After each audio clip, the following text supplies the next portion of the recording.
see the right knee in there, right? Very good. Good job. Keep using your grip trainer though. Okay. All right, now let's see if your head's behind it. Oops, sorry. So the ball, this is your 9-iron, right? Yeah. So I said put it pretty close to dead center of your stand. I'm going to say that's okay. Left ear is perfect, but that's okay too.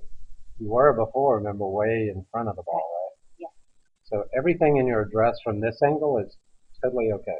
Grip looks good, head looks good, everything looks good. I'm going to go ahead and swing it from this close up view first. I want to see what your hand is doing. Yeah, you're still pulling. Oh, look at that hole. I may have to get you some stiffer shafts. That's what I see first. See how the shaft is bowing? Yeah. Like that? See how much it's bending down? Yeah, I like it doing that. Because it's not quite stiff enough for it. Some of it's technique, but you can see that your left elbow is still pulling in. That's why a lot of your shots go left. Okay, I see that now. Shoot. All right, let's look at it up here. That's okay. That's why you're here. And part of that is because you're still in front of the ball. Yep. See how your head swayed out in front of it? Right there. You should be and doing my it. hips have already been with it, right? Yeah, your hips are not doing it. Your chest and your arms and shoulders are doing it. I see that. So that's why you end up pulling that left elbow in, and that's why you pull the ball to the left.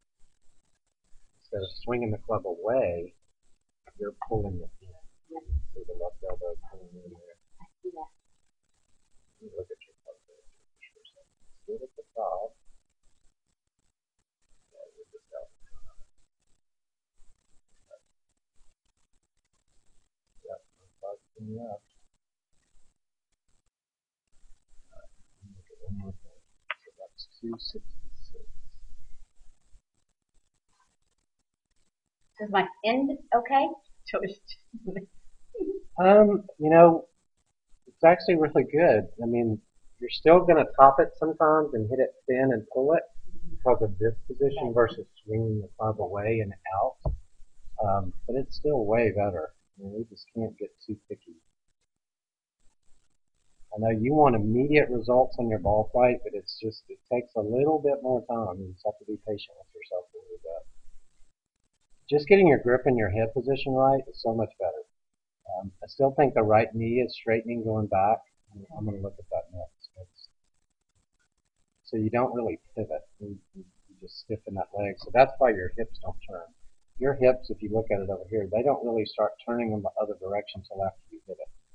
So if you looked at me in that position, my hips would be... That other hip would already be in line with the blitz. See how flat-footed you are? Yeah.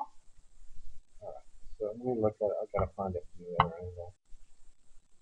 I have to keep talking or cut off. So it's a good thing that you were talking. This software program has ears. 6.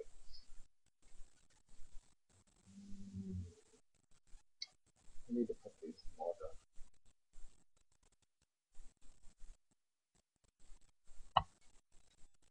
Did I miss it? I must have missed it. It's just not that many up here, so it's got to be 260. Oh, there it is.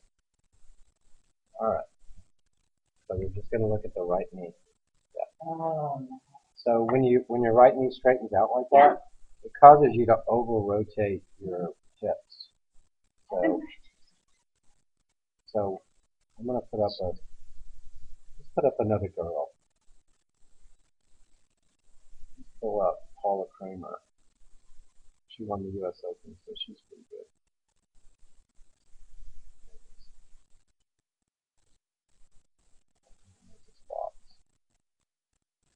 So a lot of why you overswing your hands and your arms is because you over-rotate your hips. So if your legs stay a little bit quieter, that's the top of her swing right there. Wow. See the difference in the leg? Huge. So now she can push off of her right knee. See her right knee push off?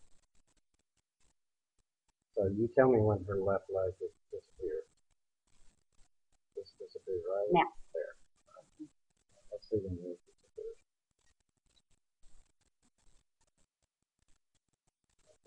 Yeah, after it. She's halfway Ready to down. go up. And then So your right foot's on the ground. See her right foot's already off the ground. that, I'm gonna do that. So I'm going to give you a drill because the reason that your arms are having to work so hard is because you're not using your legs. That's why you end up pulling that foot through. And then look at my elbows stuff. Let's do that. Not first. You'll eventually see it, but you should see the club first. But you can't see anything because her arms are extending out away from her body. But part of it is your lower body is just that's what's killing you now. The only other thing I say here is we got to get that face, that toe up. That's one reason you're looking at too. The tail is up. The toe up. Okay. Watch the face of this club going back. Just stop it right there. See how the toe of the club's pointing up Yes, in the air? oh, mine's See how sideways. yours is pointing this way? Yes. Hers is pointing this way. So that that's makes you fine. rotating this wrist more. Quicker? It's not in a bad spot at the top though. Actually, you know what? I'm not going to tell you to change that. We're going to go work on your legs and your feet. And if I showed you from the face-on view here, I'm going to show you this. And I wish I could remember the number now. Was it 260? We're not anywhere. You got 30 minutes for my next lesson. All right.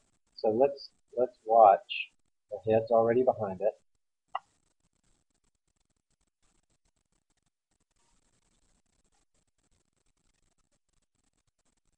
Let's watch. I'll draw one there. Yeah, she's more behind the ball. And hers is a lot higher. Should I have my my club higher? Let's don't get too technical yet. All right. The biggest difference is the right knee because she's going to push off her leg, so her head's behind it. And look how hard her legs are pushing forward, but her head's behind it. Your head drifts out in front of it, and your hips aren't turning. So you're just swinging your arms. As she releases her arms through. See the difference? Yep.